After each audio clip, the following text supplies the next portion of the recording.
To now turn our focus to the unfolding events in the United States presidential election.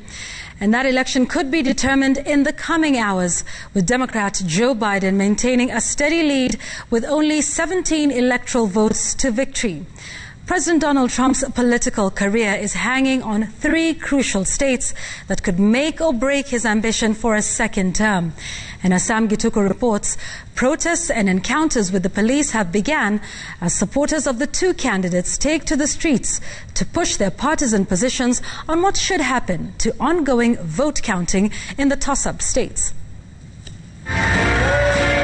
The 3 days of election have not been good for President Donald Trump, who has been losing grip on some critical states to the west of the country. Democrat Joe Biden having overtaken Trump in Wisconsin and Michigan states that Trump had been leading. The 2 states have pushed Biden's tally to 253, requiring just 17 votes to take it home. President Trump, however, is struggling to hang on to the race, his hopes hanging on the states of Pennsylvania, Georgia, Alaska and North Carolina, where he still leads in the vote tally. But even if he were to get all the electoral votes in those states, his tally would still be shy of 270 with 3 votes, requiring at least an extra state to keep the presidency.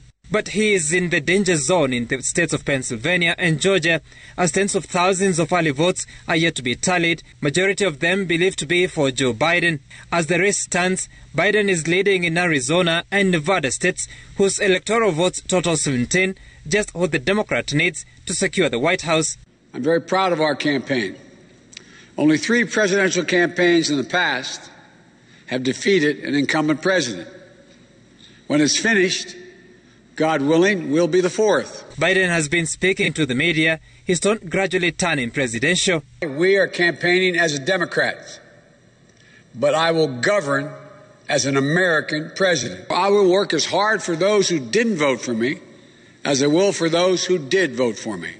And while President Trump has chosen silence, he has been busy on Twitter claiming fraud in the election. Trump saying that all recent Biden-claimed states will be legally challenged for voter fraud and state election fraud.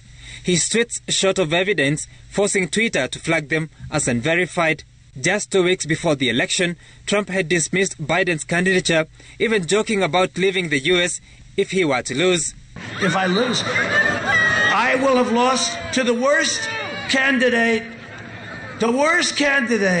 in the history of presidential politics. If I lose, what do? I'd rather run against somebody who's extraordinarily talented. At least this way I can go and lead my life. Supporters of the 2 candidates have been demonstrating in different states. The steal!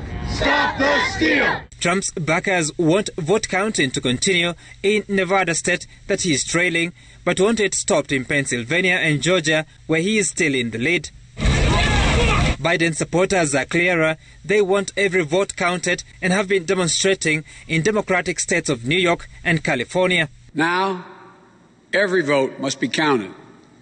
No one's going to take our democracy away from us.